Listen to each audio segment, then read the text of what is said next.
वरून राज्याने केलं. आज तुम्ही आले तर निश्चित इथं फारसा पाऊस पडत नसतो, पण पावसाच्या लक्षात आले दिसतंय की हे सगळे शिक्षक वर्ग इथे आला आहे तर महाराष्ट्राच्या दुष्काळी जिल्ह्यात काय, अहमदनगर काय, पारनेर काय, हे तर मी सांगायची आवश्यकता नाही. पण मला आनंद आहे की या निमित्तानं तुम्हाला या ठिकाणी भेटता आलं. प्रश्न काही या ठिकाणी मांडले त्या प्रश्नाच्या संबंधी सविस्तर चिठ्ठी आम्हा लोकांना सादर करा, आम्ही त्याच्यात लक्ष घालू.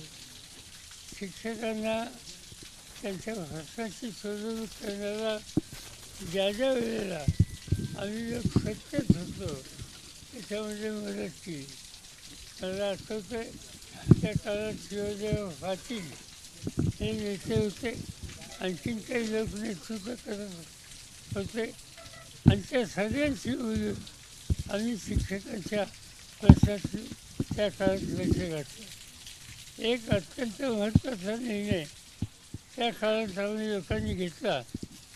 केंद्र सरकार जे देईल ते महाराष्ट्राच्या कर्मचाऱ्यांना दिलं.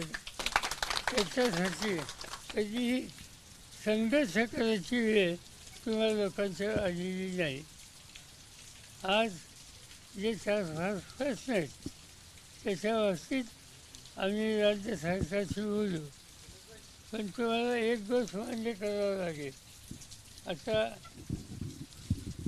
तुम्ही कधी विचार झाला तुम्ही 2002 तुम्ही शिक्षक झालात तेव्हा तुमचा पगार किती होता? पगार हां, आणि असं पेन्शन किती? 40,000.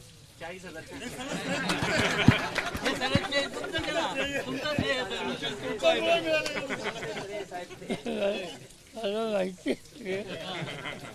पण आज त्याच्यात सुद्धा काही गोष्टीची सुधारणा करणं आवश्यक आहे. जरूर आम्ही लोकसभेत लक्ष देऊ. सुदैवानं आज ज्या सहकार्यांनी किंवा सगळ्यांना या निमंत्रित केलं त्यांना मी धन्यवाद देतो. आज लंके साहेब तुमच्या सगळ्या कामात लक्ष घालतात. तसंच म्हणजे हे स्वतः गुरुजी हे शिक्षक आहेत. मला वाटतं कुठल्या तरी शाळेत आणि त्यांना काढलं आणि उभं राहून त्यांनी त्यांचं काम शिक्षक म्हणून अतिशय चांगलं होतं. आदिवासींच्यामध्ये काम करणारा एक कर्तृत्व नेता म्हणून त्यांच्याकडे बघितलं जातं आणि आम्हाला आनंद आहे की तुमच्यासारख्यांच्या सगळ्या प्रश्नात त्यांचे लक्ष असतं. सुप्रिया ताईच्याबद्दल मी काही बोलायची आवश्यकता नाही. या ठिकाणी आलात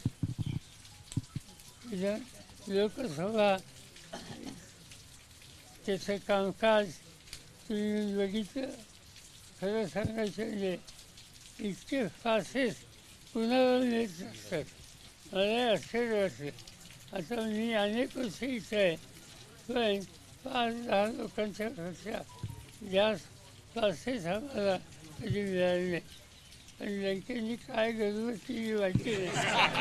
पण आनंद आहे की तुम्हाला लोकसभेचं कामकाज बघता आलं, दिल्ली बघता आली, आजूबाजूला कदाचित तुम्ही जाणार असाल.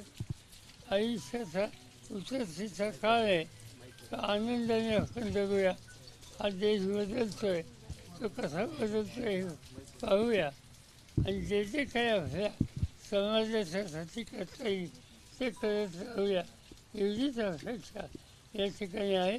पुन्हा एकदा तुम्हा सगळ्यांचं स्वागत करतो आणि लंके साहेब माईकचा ताबा घ्या.